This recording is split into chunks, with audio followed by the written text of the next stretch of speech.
আসসালামু আলাইকুম। আমি মিডওয়াইফ আকলিমা। আজকে আলোচনা করব সিকেল সেল ডিজিজ সম্পর্কে নিয়ে। সিকেল সেল ডিজিজে গর্ভাবস্থায় করণীয় কী?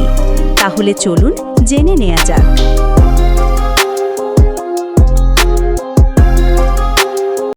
সিকেল সেল ডিজিজে গর্ভাবস্থায় মায়ের ও শিশুর জন্য বাড়তি ঝুঁকি তৈরি করে। WHO 2025 গাইডলাইনে বলা হয়েছে, সঠিক পরিকল্পনা, নিয়মিত চেকআপ ও বিশেষ যত্ন নিলে এই ঝুঁকি অনেকাংশে কমানো সম্ভব। আজকের ভিডিওতে আমরা জানব সিকেল সেল ডিজিজে গর্ভাবস্থায় কী করণীয়। শুরুতেই কেন গুরুত্বপূর্ণ? গর্ভাবস্থায় সিকেল সেল ডিজিজ থাকা মা ও ভ্রূণের জন্য ঝুঁকি বাড়ায়। মারাত্মক অ্যানিমিয়া, ব্যথার ক্রাইসিস, প্রি ইক্ল্যাম্পসিয়া, প্রি টার্ম জন্ম, স্ট্রোক, অ্যাকিউট চেস্ট সিন্ড্রোম ইত্যাদি। WHO বলছে, এই কারণে বিশেষ পরিকল্পনা ও বহু বিষয়ক কেয়ার প্রয়োজন। 14টি বিষয় নিয়ে আজকের আলোচনা। প্রথম যে বিষয় নম্বর 1, প্রি কনসেপশন, গর্ভধারণের আগের পর্যায়। জেনেটিক কাউন্সেলিং ও পরিকল্পনা। দম্পতিকে সিকেল টেস্ট, ক্যারিয়ার স্ট্যাটাস, সন্তানকে SCD হওয়ার ঝুঁকি ও প্রজনন অপশন, প্রি কনসেপশন কাউন্সেলিং সম্পর্কে জানাতে হবে। গর্ভধারণ পরিকল্পনা করলে ঝুঁকি কমে। রোগ স্ট্যাবিলাইজেশন, গর্ভধারণের আগে যতটা সম্ভব রোগের নিয়ন্ত্রণ, ব্যথা রেকর্ড, ক্রনিক অ্যানিমিয়া ম্যানেজ, সংক্রামক সমস্যা ঠিক করা, টিকাদান সঠিক থাকলে উপকার। মাল্টিডিসিপ্লিনারি অবস্টেট্রিক প্লাস হেমাটোলজি টিমের সাথে পরিকল্পনা করুন। দ্বিতীয় বিষয়, অ্যান্টিন্যাটাল কেয়ার ANC, মূলনীতি ও অনুশাসন। বহুমুখী দলগত কেয়ার। গর্ভকালীন কেয়ারে obstetrician, haematologist, SCD expert, midwife, neonatologist, anaesthetist ইত্যাদি প্রয়োজন। হাসপাতালে রক্ত প্রদান, ট্রান্সফিউশন ও জরুরি সেবা থাকা উচিত। নিয়মিত ও অধিক পর্যবেক্ষণ। সাধারণ গর্ভাবস্থার তুলনায় বেশি নজর। রুটিন ANC এর পাশাপাশি হেমোগ্লোবিন, জনিত ও অবস্ট্রেট্রিক জটিলা নিরীক্ষা এবং ফেটাল গ্রোথ মনিটরিং। তৃতীয় বিষয়, পুষ্টি ও সাপ্লিমেন্টেশন। WHO সুপারিশ। ফলিক অ্যাসিড, ম্যালেরিয়ার উচ্চপ্রবণ এলাকা ছাড়া থাকা SCD-গ্রস্ত গর্ভবতী নারীদের জন্য প্রতিদিন পর্যন্ত 5 মিলিগ্রাম অনুত্তর পর্যন্ত ফলিক অ্যাসিড দিলে হয়।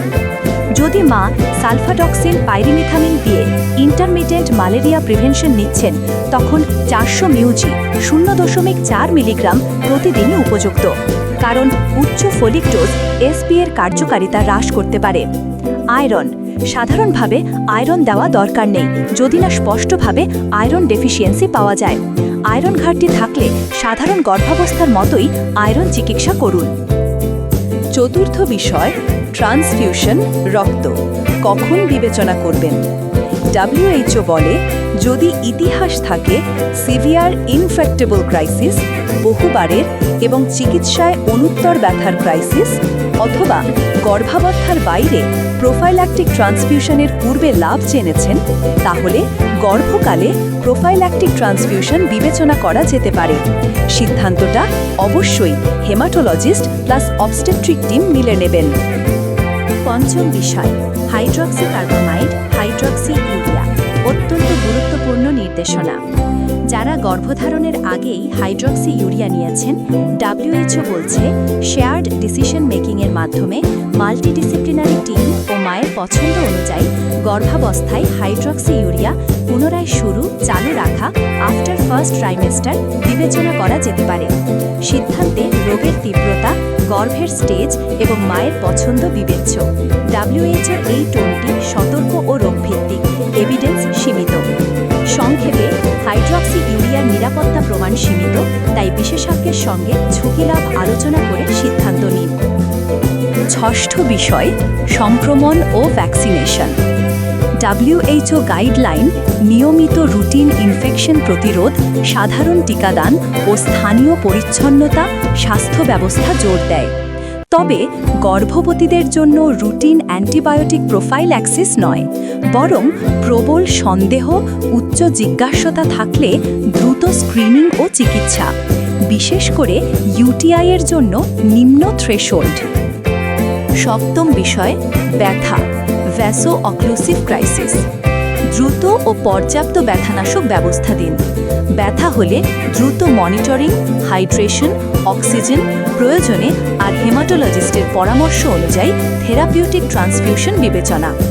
অ্যানালজেসিক অপশনস, প্যারাসিটামল যখন প্রয়োজন, অল্প সময় এনএসএইডস বা ওপিওয়েডস সর্বনিম্ন কার্যকর ডোজে ব্যবহার করতে বলা হয়েছে। গর্ভের স্টেজ ও ওষুধের কন্ট্রা ইন্ডিকেশন নজর রেখে। রোগীর পছন্দ ও পূর্ববর্তী অভিজ্ঞতা বিবেচ্য। ব্যথা ম্যানেজমেন্ট প্ল্যান, গর্ভের শুরুতেই রোগীকে নিয়ে ইন্ডিভিজুয়ালাইজড পেন প্ল্যান তৈরি করুন। অষ্টম বিষয়, হাসপাতালে থাকা অবস্থায় ফ্লুইড ও থ্রম্ব প্রবিধান। আইভি ফ্লুইড দিলে পিওসি হলে ফ্লুইড ওভারলোড ও পুলমোনারি ইডেমা দ্রুত দেখুন।